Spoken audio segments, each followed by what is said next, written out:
제목은 브엘세바의 환상이라고 정해봤습니다. 여러분 읽으신 46장 1, 2절서부터 시작된 그 내용들에 대한 주제를 정해봤습니다. 오늘 읽으신 45장과 46장의 말씀은 요셉, 그동안 우리가 오랫동안 다뤄왔던 요셉 이야기의 가장 절정에 해당되는 내용일 것으로 보입니다. 여러분이 잘 아시는 바와 같이 37장서부터 요셉의 그런 꿈에 대한 이야기, 또 그 꿈을 꾼 이후에 그의 척박하고 또 고통받고 고난 가운데 살았던 그 삶에 대해서 저희들이 함께 나눴습니다.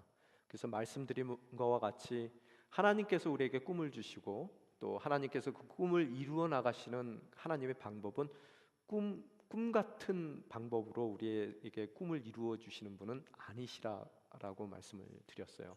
꿈은 꿈같이 이루어지지 않는다라는 것을 우리가 마음 가운데 심고 살아야 될 것 같습니다.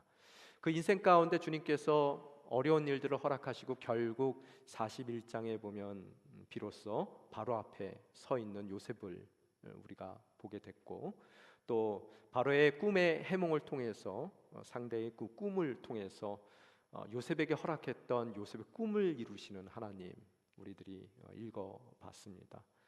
결국 그 당시에 최고의 강대국이었던 애굽의 총리 대신이 돼서 그가 또 하나님께서 이루고자 하는 멋진 꿈의 사람으로서 사용되고 있는 모습들을 저희들이 바라보고, 또 42장서부터의 내용은 요셉을 통해서 어찌 하나님께서 그 형제들과 또 야곱의 그 모든 가족들을 구원하시는지의 내용을 오늘 본문까지 연결해서 여러분이 바라볼 수가 있게 됩니다. 42장서부터의 내용은 계속해서 요셉이 형들을 테스트하죠. 테스트하는 이유가 뭐라고 말씀드렸습니까? 하나님께서 우리에게 풍성히 부어주십니다. 때로는 그 풍성이 부어주시는 것이 우리 인생 가운데 복이 안 될 수도 있더라는 거예요. 부어주시는 그 모든 것이 우리 인생 가운데 정말 풍성한 복이 되기 위해서는 우리에게 그 복을 감당할 수 있는 그릇이 있어야 되겠더라는 거예요. 여러분에게 하나님께서는 때로는 재정적인 복을 부어주시길 원하시고, 관계적인 복을 부어주시기도 원하시고, 또 여러분에게 지혜와 기타 우리들이 추구하는 풍성함으로 우리 삶을 채워주시기는 원하시는 하나님이심에도 불구하고, 그 담아주시는 그 내용들이 우리에게 진정한 관리의 능력이 있는지를 시험하시는 하나님이시라는 거예요. 그 시험 가운데 정말 우리가 그 모든 것을 감당할 수 있는 능력이 있다면 하나님께서 우리에게 허락하신 그 모든 것이 허락하실 뿐만 아니라 복으로서 우리 삶을 또 주변 사람들의 삶을 충만하게 해줄 수 있더라는 겁니다. 그래서 그런 준비가 되었는지를 요셉을 통해서 그 형제들 삶 가운데 테스트하시는 그런 모습을 저희들이 발견할 수 있습니다. 지난 시간에 언제 그 테스트들이 끝난다고요? 우리 인생에서도 하나님께서 이렇듯 많은 테스트들을 해주시는데 언제 그것이 끝난다고 그랬습니까? 기억나시는 분 계세요? 스스로 종이 될 때 그 모든 하나님의 또 요셉의 테스트는 끝나더라는 거예요. 베냐민을 은잔의 시험을 통해서 요셉은 애굽에 남겨두어 종이 되게 하겠다라고 이야기했을 때 유다가 나서 스스로 베냐민 대신 종이 되겠다라는 그런 말을 하는 그 순간 그동안 참아왔던 모든 그 형제들에 대한 감격과 그 마음들이 다 무너져 내리더라는 거예요. 그래서 유다의 그러한 스스로 종이 되고자 하는 마음을 보고 요셉은 자기의 정체를 드러내더라는 겁니다. 너무너무 감격했어요. 여러분, 얼마나 형들을 바라보며 그 마음이 흔들렸을까 한번 생각을 해보시면 저희들이 그 그림 자체가 이해될 수 있을 것 같습니다. 그래서 형들에게 내가 바로 요셉입니다. 오래전 형들이 팔아서 노예가 된 바로 그 요셉이 접니다 라고 이야기를 했을 때 형들은 놀라서 너무 소스라치게 놀라서 아무 말도 하지 못합니다. 그래서 45장 3절에 보면은 하반절에 보니까 요셉이라고 정체를 밝혔을 때 그러나 형제들은 요셉 앞에서 너무 놀라 도대체 대답을 할 수가 없었습니다. 아연질색하고요.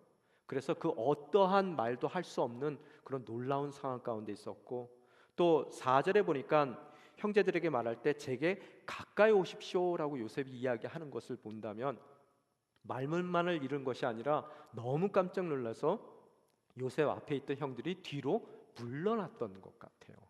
그럴 때 형들을 다시 모으며 이야기를 합니다. 5절에 보니까 뭐라고요? 형님들이 저를 이곳에 팔았다고 해서 근심하거나 자책하지 마십시오. 그들을 안심시키는 요셉의 모습을 바라볼 수 있습니다. 5절에서 7절 사이에 보면은 한 프레이즈가 계속해서 반복되는 것을 볼 수 있는데, 그것은 뭐냐 하면 5절 하반절에 나온 것 같이 하나님께서 형님들보다 저를 먼저 여기로 보내신 거라는 거예요. 또한 7절에도 보면은 하나님께서 미리 저를 보내신 것입니다 라고 이야기를 하는 것을 바라볼 수 있습니다. 여러분, 오늘 이 말씀을 통해서 저희들이 깨달을 수 있는 것은 요셉의 요셉됨이 바로 여기에 있더라는 거예요. 우리가 인생을 살다 보면은 서로 상처 주고 상처 받고 뭐 그런 원망의 상황 가운데로 내몰릴 때가 많습니다. 그러나 여러분이 한 가지 알아두셔야 될 것은, 여러분이 원망의 굴레에 갇혀 있는 한 여러분 인생 가운데 허락된 그 꿈과 비전은 결코 이루어지지 않는다는 거예요. 요셉의 요셉됨이 어디 있느냐? 원망할 수밖에 없는 상황 가운데서 그는 원망 대신 하나님의 비전을 바라봤고, 주어진 상황 가운데 원망으로 채워나갈 수 있는 삶임에도 불구하고 그는 최선을 다해서 형통한 자로서의 삶을 살아내더라는 거예요. 오늘 우리에게 주시는 말씀도, 우리 또한 요셉과 같이 남편을 통해 원망의 자리에 서 있을 수도 있고요, 또한 시부모를 통해서 그 원망의 자리에 서 있을 수도 있고, 또 직장 생활을 하며 주변에 있는 그런 나의 상관을 통해서 내가 노예로 팔려가기도 하고 억울하게 감옥에 갇히기도 하는 그런 원망의 상황 가운데 내몰릴 때, 우리가 진정 형통한 자로 살기 위해서는 그 모든 일이 그들의 강팍함으로 일어난 일이 아닌, 그들의 강팍함에도 불구하고 하나님께서 허락하셨기에 내가 그 원망의 자리에 내몰릴 수밖에 없다는 것을 여러분이 깨닫고, 그로 인해서 내가 여기에 있다가 아닌 하나님께서 먼저 미리 나를 그 자리로 보내셨다는 신한 간증이 있을 때 여러분의 삶의 원망의 굴레를 여러분이 깨어나가실 수가 있게 되더라는 거예요. 하나님은 모든 것을 통해 선을 이루시고야 마시는 분입니다. 아무리 그들이 강팍하고 죄악된 마음 가운데 여러분을 그 자리에 내몬다 하더라도, 여러분을 사랑하시고 모든 것에 컨트롤이 있는 하나님께서 그것을 허락하시지 않는다면 결단코 그들의 강팍함으로, 죄악으로 우리가 그 자리에 서 있는 것은 불가능하더라는 거예요. 하나님은 그들의 죄악과 그들의 강팍함을 통해 우리가 상상치도 못했던 보다 나은 선을 이루시는 하나님이시고, 그러기에 그들의 강팍함과 죄악 이면에 하나님이 계획하신 먼저 보내시는 자로서 내가 그 가정에, 또 그 직장에, 그 공동체에 있음을 여러분이 바라볼 때 그 모든 원망의 굴레를 끊고 하나님께서 허락하신 풍성한 가능성을 향해 여러분의 발걸음을 옮겨나갈 수 있게 되더라는 것을 우리는 바라볼 수 있습니다. 그래서 8절에 보면은 그런 요셉의 고난의 신학의 내용을 한마디로 줄여놓습니다. 8절 저희가 상반절만 저희들이 읽겠습니다. 시작. 그러므로 저를 여기에 보내신 분은 형님들이 아니라 하나님이십니다. 바로 이 내용이에요. 오늘 당신이 나를 여기에 내몬 것이 아니라 하나님께서 나를 미리 먼저 이 자리에 보내셨다는 것을 신앙 가운데 우리가 고백할 수만 있다면 우리는 형통한 자, 곧 요셉의 삶을 우리 또한 살아낼 수 있게 되더라는 거예요. 그런 말씀을 주셨음에도 불구하고 그들은 아무 말도 못합니다.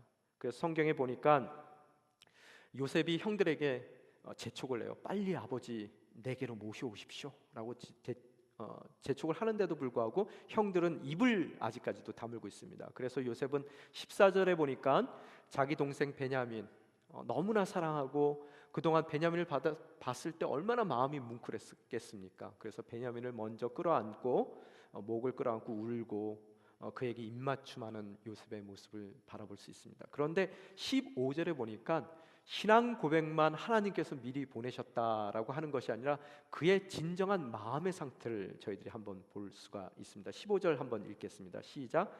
요셉은 모든 형제들에게 입을 맞추고 울었습니다. 그런 후에야 그의 형들이 그와 이야기를 했습니다. 요셉이 형들을 먼저 끌어안고 입맞춤을 한 이후에 굳게 다물어졌던, 경악해서 다물고 있었던 형들의 입이 열리더라는 거예요. 근데 이 본문 말씀을 읽으면서 보니까 모든 형제들에게 입을 맞췄다라고 써 있어요. 여러분, 이게 어떻게 가능할까요? 그래, 루벤, 당신은 장자고 큰 형인데 그들이 나를 죽이려고 했을 때 그래도 구덩이에 가두자라고 나의 목숨을 살려준 사람이니까 그래, 당신은 고마우니까 뽀뽀. 그런데 유다, 당신이 문제야 항상. 시므온, 이 세겜에서도 그렇게 사람들을 사육할 정도로 잔인한 모습을 갖고 있더니 나를 팔 때 정말로 당신이 나의 팔을 비틀어서 미디안 상인들에게 넘겼지, 당신은 내가 용서할 수가 없어. 뭐 이렇듯 아마 그 형제들 사이에서도 자기가 겪은 일에 대해서 좀 더 책임감이 있고 또 덜 책임감이 있고 그래도 봐줄 수 있는 상대들이 있었을 터인데, 그는 그 모든 일이 하나님께서 나를 먼저 미리 보내셨다는 믿음의 눈 가운데 바라볼 수 있으니 원망할 수 있는 그 대상들을 끌어안고 그 모든 이들에게 입을 맞추고 있는 요셉의 모습을 바라볼 수 있게 되더라는 거예요. 바로 그런 여러분과 저의 삶의 태도를 통해서 하나님께서는 그분께서 원하시는 언약의 성취를 이루어 가신다는 것을 여러분이 오늘 다시 이 말씀을 통해 바라보실 수 있어야 되더라는 거예요. 그래서 이 요셉이 형들과 제외했다는 이 소식이 궁궐까지 들어갑니다. 바로도 기뻐하고 다른 신하들도 너무나 그 요셉의 기쁨을 함께 기뻐하는 모습들을 바라볼 수 있습니다.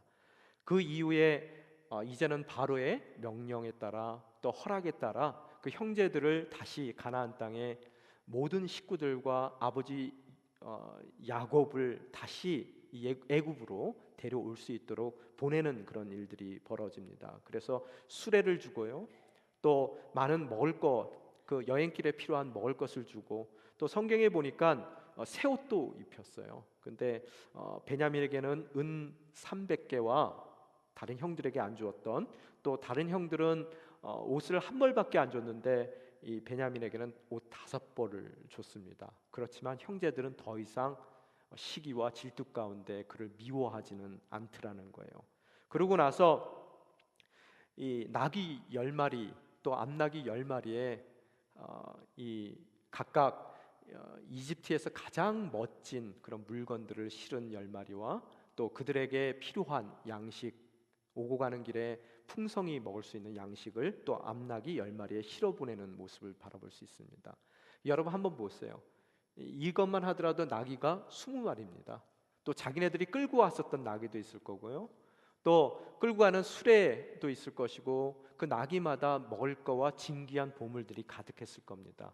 아마 잘은 몰라도 이 당시에 기근이 들어서 많은 산적대들이 있었을 터인데요, 그것을 또 그들을 보호하기 위해서 많은 군대가 함께 움직였을 것이라는 것은 저희들이 한번 상상해 볼 수가 있게 됩니다.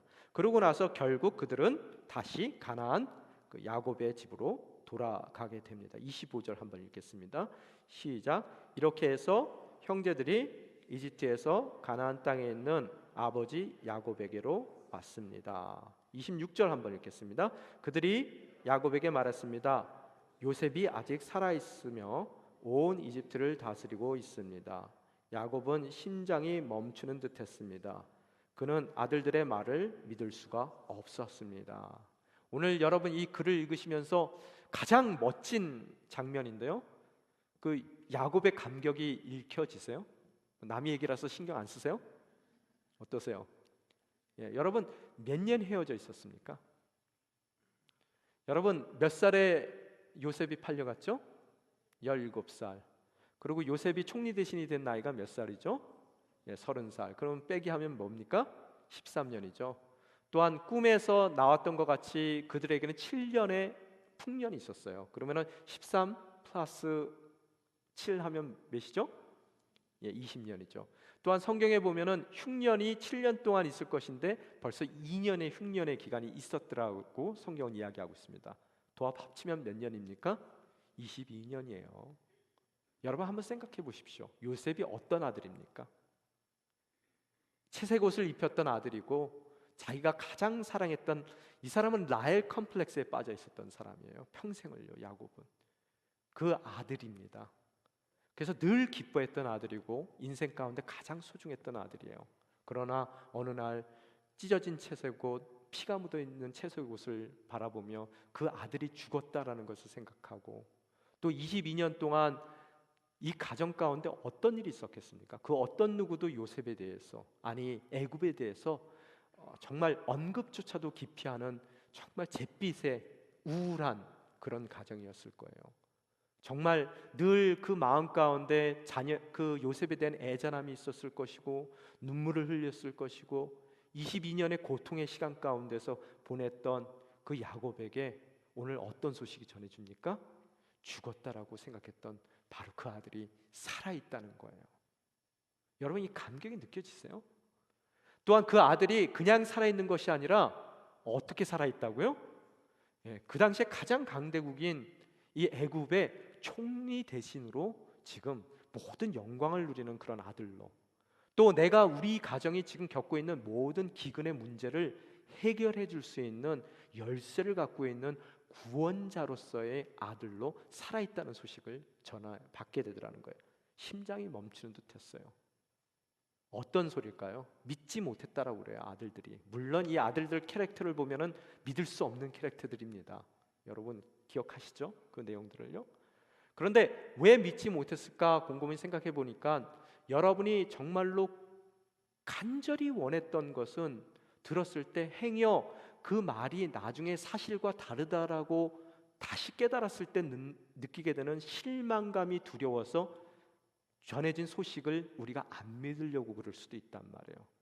정말로 너무너무 간절한 꿈과 같은 얘기인데 그 얘기를 들었는데 내가 잘못 들어서 나중에 혹시 실망하면 그 실망의 정도를 내가 감당할 수 없을 것 같은 그 마음이 들었을 때 그 꿈 같은 이야기를 저희들은 믿으려고 하지 않는다는 거예요. 심장이 멈칫듯 그 이야기에 가슴이 벅차왔습니다. 그렇지만 한편으로는 설마 이것이 거짓으로 드러났을 때 내가 이 일을 감당할 수 있을까라는 마음 가운데 그 아들들이 하는 이야기를 들을 수가 없었어요. 믿을 수가 없을 정도로 감격한 야곱의 모습을 여러분은 바라볼 수 있게 되더라는 거예요. 그런데 27절에 그렇도록 믿지 못하고 있는 야곱에게 어떤 일이 일어났습니까? 한번 같이 읽겠습니다. 시작. 그러나 요셉이 형들에게 했던 말들을 아들에게 전해 듣고 요셉이 자기를 데려오라고 보낸 수레를 보고서야 그들의 아버지 야곱이 제정신이 들었습니다. 정신이 버떡 들었어요. 언제요? 수레를 보고 나서요. 여러분이 요셉이면 어떤 수레 보내실 것 같으세요? 그냥 소달구지 같은 거 보냈을까요? 아마 애굽 땅에서 가장 바로의 명령으로 보낸 수레입니다. 그 당시에는 그 바로가 그 어떤 시대보다 더 부강한 바로였었어요. 풍성한 바로입니다. 그죠?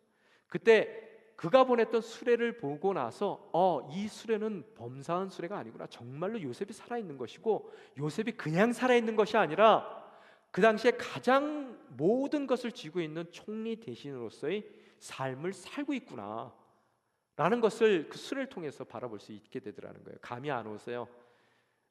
아들이 없어졌어요. 22년 동안 그 아들 때문에 통곡을 하고 있었습니다. 그 아들이 갑자기 나타났는데 에어포스 1을 보냈어요. 그죠? 여기 밴쿠버 공항에 여러분 귀빈실이 따로 마련이 되어 있고 거기에 보니까 미국 국기 독수리가 그려져 있고 빨간색 카페트가 쫙 깔려 있습니다. 그 안에가 어떻게 생겼는지는 안 타봐서 잘 모르겠습니다. 그렇지만 보통 비행기하고는 우리가 타보는 이코노미 클래스하고는 굉장히 다르겠죠. 그런 비행기가 여러분을 기다리고 있는다고 생각해 보세요. 너무 소스라치게 놀라며 그의 마음이 어땠을까? 그 마음을 28절에 표현하고 있습니다. 뭐라고 써 있습니까? 이스라엘이 말했습니다. 이제 됐다. 내 아들 요셉이 아직 살아있다니 내가 가겠다. 그리고 죽기 전에 가서 그를 보겠다. 정말로 이 일이 사실이라면 제일 급선무는 빨리 달려가서 그 아들을 만나서 부둥켜 안고 내 두 눈으로 그 아들의 살아있음을 다시 한번 확인하는 것일 거예요. 그래서 아마 제가 보기에는 수레를 보면서 울며, 뭐 우리나라 정서하고 이 히브리 사람 정서 비슷하겠죠. 뭐 좋아도 울어요. 막 울면서 그 있는 거 없는 거 다 챙겨가지고 자는 애들 깨워가지고 태우고 밤새도록 짐을 싸서 거기다가 싣는 여러분 야곱을 한번 생각해 보세요. 하루빨리 애굽에 도착해서 그 아들을 안아보는 것이 그의 인생 가운데 가장 큰 소망이 됐을 겁니다. 그런데 46장 1절에 보면 조금 그런 야곱의 모습에 이해가 안 되는 부분이 하나 나오더라는 거예요. 1절 한번 읽어보겠습니다. 시작. 이스라엘이 자기에게 속한 모든 사람들과 함께 출발했습니다. 그는 브엘세바에 도착해 자기 아버지 이삭의 하나님께 제사를 드렸습니다. 빨리 서둘러 가도 지금 마음이 갑갑할 터인데 그가 출발한 그 시점 가운데에서 브엘세바라는 곳에 도착하게 되고 거기서 뭘 했다고요? 제사를 드렸다라고 써 있어요. 근데 누구에게 제사를 드렸습니까? 이삭, 자기 아버지 이삭의 하나님께 제사를 드렸다라고 써 있어요. 여기서 저희는 몇 가지 질문을 해야 됩니다. 왜 급한데 그토록 간절한 마음 가운데서 그가 브엘세바에 멈췄을까? 또한 왜 브엘세바일까? 또한 그가 왜 제사를 드렸을까?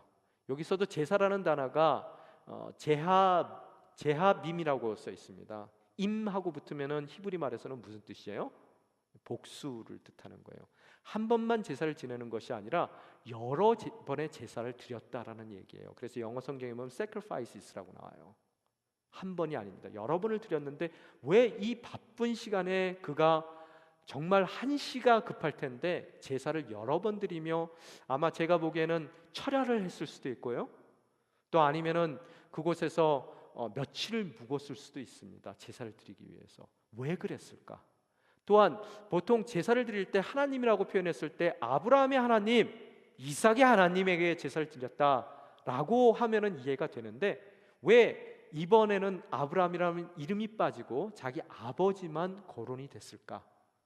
여러분이 이 세 가지를 질문했을 때 오늘 이 야곱의 마음과 심경과 또 오늘 브엘세바의 환상의 그 내용들을 여러분이 이해하실 수 있게 되더라는 거예요. 자, 브엘세바라는 곳은 그러면 첫 번째 어떤 곳입니까? 여러분 우리나라도 우리나라를 전체를 이야기했을 때 상용적으로 쓰는 말이 있죠. 뭐예요? 한라로부터 백두까지. 그죠? 그래서 이스라엘 백성들도 가나안 땅을 뜻할 때 쓰는 말이 뭡니까? 예, 브엘세바로부터 단까지.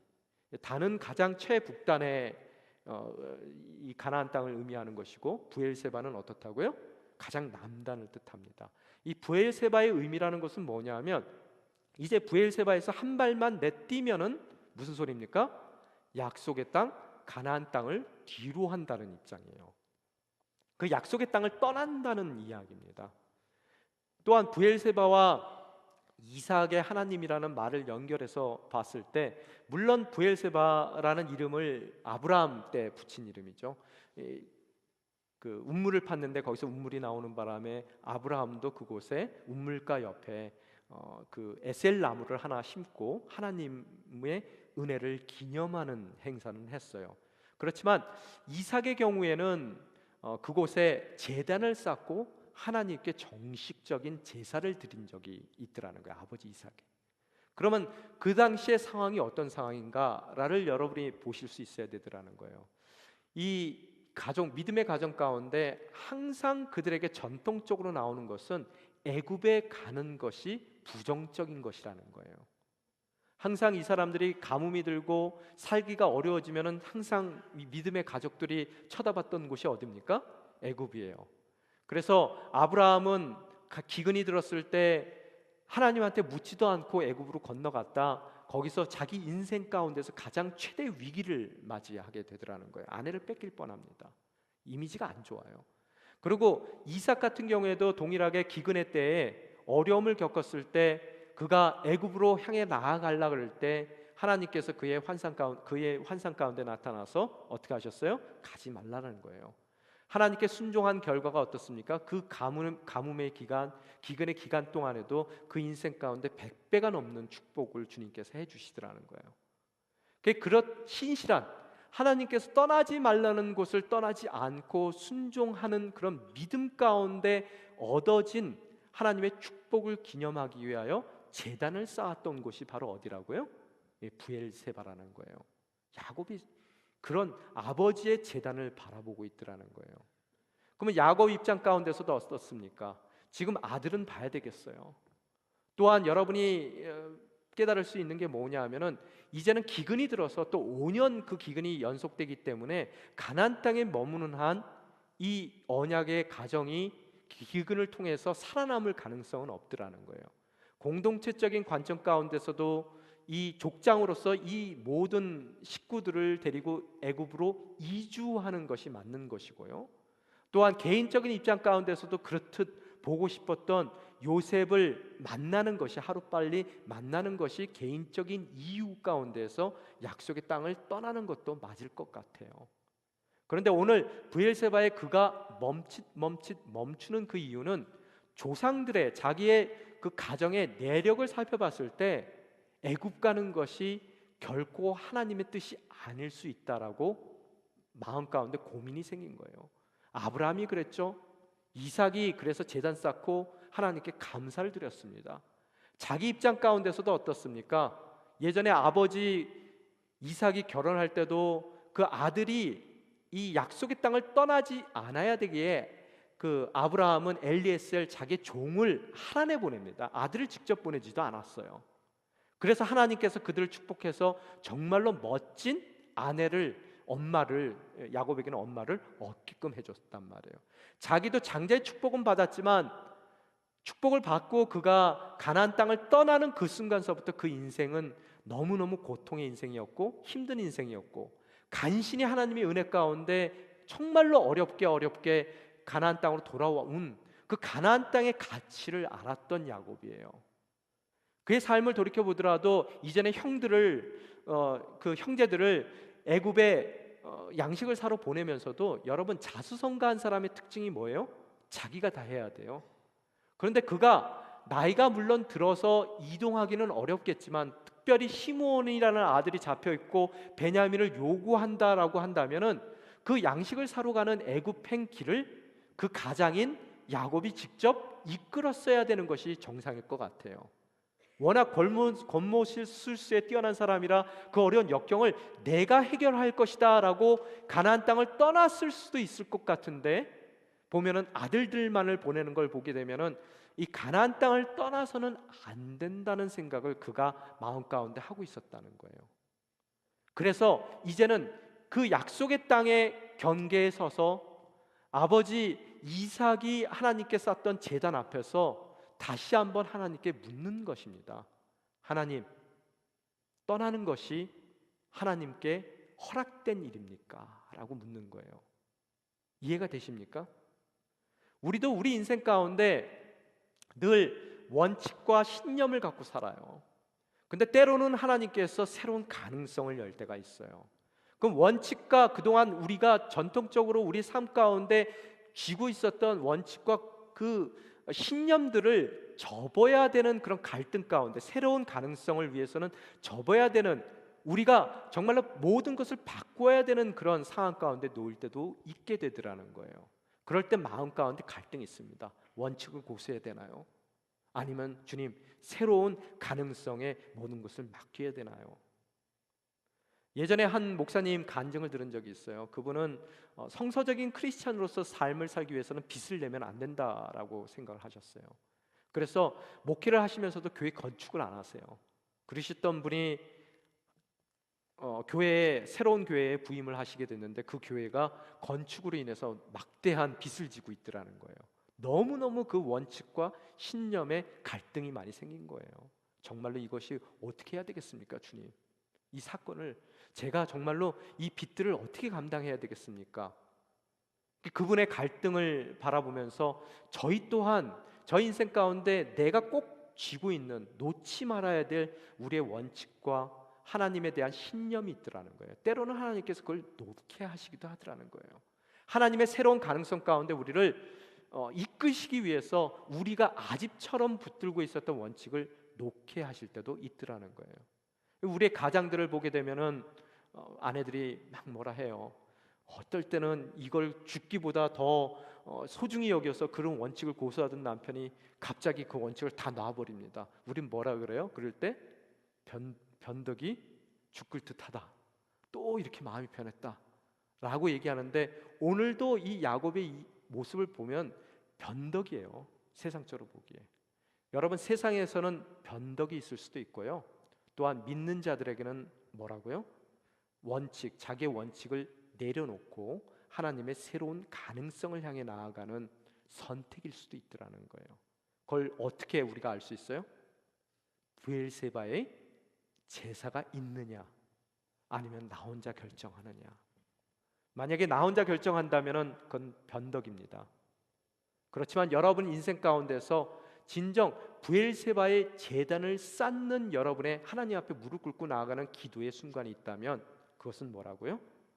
나의 인생 가운데 원칙을 하나님께서 내려놓길 원하신다면 정말 그것을 평생 붙들고 왔다 하더라도 내려놓고 새로운 가능성을 향해 여러분이 발을 옮겨가는, 오늘 야곱의 이야기에서와 같은 하나님의 언약의 대상으로서의 삶을 선택하는 것이 될 수 있더라는 거예요. 그래서 오늘 여러분 한번 생각해 보십시오. 가면서 브엘세바예요. 아버지의 제단이 보입니다. 분명히 그 제단을 통해서는 안 갔을 때, 그 땅에 남았을 때 축복의 상징이 그 앞에 있더라는 거예요. 마음의 갈등이 있었을 거예요. 울었을 겁니다. 주님, 정말로 아들 보고 싶어요. 요셉을 정말 죽기 전에 단 한 번이라도 보고 싶습니다. 주님, 정말로 이 지경을 넘어가면 안 될까요? 이 경계를 넘어가면 안 될까요? 단 한 번만 나에게 주어진 이 신념과 믿음의 원칙을 제가 깨면 안 될까요? 얼마나 그 갈등이 많았겠냐는 거예요. 주님, 정말로 제가 사랑하는 요셉입니다. 다른 아들도 아니에요. 죽었는 줄 알고 지금 22년 동안 제가 어떠한 삶을 살았습니까? 여러분이 만약에 그 야곱의 입장이라면 아마 묻지 않고 저를 포함해서 그 경계를 넘어섰을 거라는 거예요. 그는 하나님께 매달렸어요. 그래서 제사들을 드리게 된 거예요. 그 모습을 바라보며 제가 어제 곰곰이 생각을 했습니다. 누구의 모습하고 똑같다. 누구예요? 모리아 산에 있었던 아브라함과 똑같더라는 거예요. 그렇듯 그 인생 가운데 가장 소중했던 이삭을 하나님께서 바치라 그러기에 그는 정말로 나보다 더 중요한 그 아들임에도 불구하고 하나님의 말씀에 순종하여 그 아들을 제단 위에 누이고 칼을 들어 손을 들더라는 거예요. 그때 하나님께서는 기뻐하셨어요. 그 소중한 아들을 나를 위해 아낌없이 내어줄 수 있구나. 난 네가 참 멋지다, 예쁘다. 오늘 그가 정말로 그 인생 가운데 소중히 여겼던 요셉까지도 만약에 하나님, 내가 이렇듯 간절히 보고 싶은 내 아들이지만 주님께서 나로 하여금 머물라라고 말씀하신다면 그 아들을 보고자 하는 나의 마음을 내려놓겠습니다. 나의 아들을 포기하겠습니다. 그 포기하기까지 수많은 제사의 자리가 그의 인생 가운데도 필요했더라는 거예요. 압복강 강가에서 주님과 씨름을 하며 이 다리에 그 황골뼈가 탈골된 정도로 씨름하듯, 아마 이 브엘세바에서의 밤 가운데, 제사 가운데서도 그는 그의 간절한 마음과 하나님의 요구 가운데 정말로 많은 씨름들을 해 나갔을 거라는 거예요. 눈물을 흘리며 주님 말씀을 따르렵니다. 그 모습을 보고 그 아들, 사랑하는 아들도 나를 위해서 아낌없이 내어주는 야곱을 보시고 주님은 굉장히 너무 그 모습을 기뻐하셨을 거라는 거예요. 오늘 이 모습이 이해가 되십니까? 그래서 하나님께서는 그날 밤 그의 환상 가운데 나타나십니다. 뭐라고요? 야곱아, 야곱아. 야곱이 대답했습니다. 제가 여기 있습니다. 오늘 여러분도 여러분의 원칙과 신념, 또 하나님께서 허락하신 가능성, 그 사이에 갈등하신다면 오늘 야곱을 통해서 배울 수 있는 그 해결의 방법은 어디 있습니까? 우리에게도 브엘세바에서의 무릎 꿇는 기도의 순간들이 있어야 되겠더라는 거예요. 주님, 정해놓은 것이 아니라 주님이 원하신다면 나의 가장 소중한 것을 주님께 내어드리겠습니다. 그랬을 때 여러분의 환상 가운데 주님께서는 말씀하실 거예요. 야곱아, 야곱아. 그러고 나서 주님께서 말씀하십니다. 3절서부터 5절까지 저희들이 읽겠습니다. 시작. 하나님께서 말씀하셨습니다. 하나님이다. 이집트로 내려가는 것을 두려워하지 말라. 거기에서 내가 너를 큰 민족이 되게 하겠다. 내가 너와 함께 그곳으로 내려갈 것이다. 그리고 분명히 너를 이곳으로 다시 데려오리니 요셉의 손이 내 눈을 감기게 해줄 것이다. 여기까지요. 주님께서 뭘 말씀하십니까? 두려워하지 말라는 거예요. 두려워하지 말라.